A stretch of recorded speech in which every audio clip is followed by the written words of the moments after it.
One gut instinct never to ignore. I've been pretty consistent through this whole process who my number one is. Her name is Adriana. Yeah.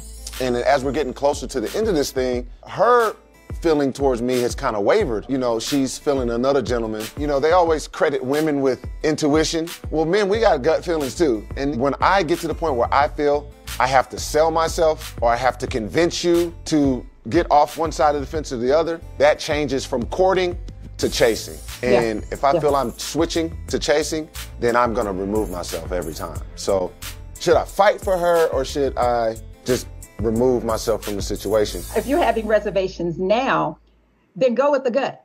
Right. By all means. In today's video, guys, I'm going to be talking about gut instinct and your intuition and how important it is when this comes to relationships. Now, this is a really great example and I feel it's a good teachable moment. You see here, he has the gut instinct, decides actually, I'm getting this feeling, I'm going to check in with someone I respect and love and literally try and verify this feeling. And you see that his sister almost says, yeah, if that's what your gut instinct is telling you, follow it. And guys, this is critical when it comes to relationships. There is so much information sometimes that our gut tells us, but we ourselves, because we don't trust ourselves and what we're feeling or what we're thinking sometimes, we override it and we now enter into things that can sometimes be hurtful or harmful to us. You know, we've been here over 8 weeks now. So it's almost like there's not one more date that I can go on to. Right. There's not one date he can do. There's not one more I can say, because at that point, it feels like I'm trying to prove myself or sell myself to you. Because if that's the case, then I'll remove myself from the situation. There's no anger or resentment towards you or him. I close deals every day. I don't want to have to try to close deals with my heart.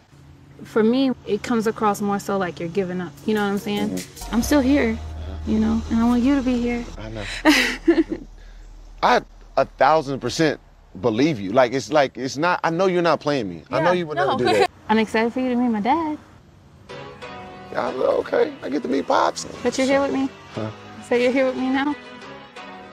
Yeah, I'm still here. Okay. Rather than actually follow his gut, he was able to be influenced by Adriana, and you know, she used that femininity and obviously the hook of meet my dad and you know, let's see where this goes. It led him to come and stay in the process a bit longer. Like, I just hate that it got to this point. And I hate that we weren't able to really just stay as strong as we were all the way through. And so now I feel like I'm going to move forward with Kalfani. And of course, the outcome was exactly what his gut told him, which is she's just not that into you. Okay, so first thing, where and what are these gut feelings? It's a communication between your brain and your gut telling you that something might not be right. This is all happening on a subconscious level. So why your gut feelings are really important and why you should actually be paying attention to it is because your brain is like a predictive processing center. It's trying to predict the next thing that might take you out, that might harm you, that might actually do you some damage. And this comes with people, this comes with relationships, this comes in all forms of things. When it sends information to your gut to almost tell it to be careful or to not do something or to warn you, it's there because it's assessing information that is getting from others or the environment or whatever it is that is going against past information. Now, in the case of Rashid and Adriana, imagine this. His brain takes in some information, basically looking at Adriana's behavior, is looking at the situation with Kalfani. Now, we know that Adriana previously ghosted Rashid. So we know his brain already knows that this lady has previously done some things in the past. And now his brain is obviously signaling something to his gut to tell him, bro, this is not safe. This is not a good option for you. This is something that might harm you. So the important thing to remember is your brain is always working to protect you. Now, what you want to do is if you are someone who hasn't maybe learned to trust your instincts or learn to kind of listen to your intuition, it's really important sometimes to actually start learning how to kind of pause and listen to what your actual intuition is telling you. And that in itself can be done through using mindfulness and really learning how to kind of slow the body and your mind down to be able to kind of hear what's being communicated to you and just explore it a bit more. Like, why am I feeling like this is not a good move?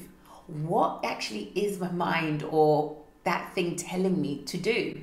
Like, our bodies always communicate with us, and it's just about learning to trust the messages that we're hearing, the messages that are coming through. So I really encourage people to really think about ways that they can actually incorporate mindfulness into your routine or lifestyle. Sometimes it's your gut, and your gut drops. You know, that feeling of like dread, and it comes somewhere in the pit of your tummy, or you've got this kind of light, fluttery, icky feeling in your tummy, and you can't explain it, but you yourself feel it. There's different feelings and sensations we get in our body. You know, our body goes cold. Certain people's energy comes in the room and we're so like on gut. All sorts of things happen. And this is how your body is always often communicating with you. And it's for you to actually be able to kind of connect to what is being said. And then ask yourself some questions. You know, if you're picking up a vibe, or you're getting this sense that you shouldn't be doing something or don't step any further, when it comes to relationships in your heart, you've got to be paying attention to that, because that again is picking up on different bits of information that you might have missed, but your body and your mind have not. And this is why I always say to people, learning to actually trust your gut instinct means learning to trust yourself again. This is why it's so important to do that work on yourself, so that you can learn to trust yourself and absolutely avoid having to have outcomes like Rashid, because there are many of us who feel things, hear things, sense things, and we override it. So don't. I hope you've enjoyed this video. Make sure you hit that like button and the subscribe and the bell so you never miss another video each and every time I upload. Take care and God bless. Bye.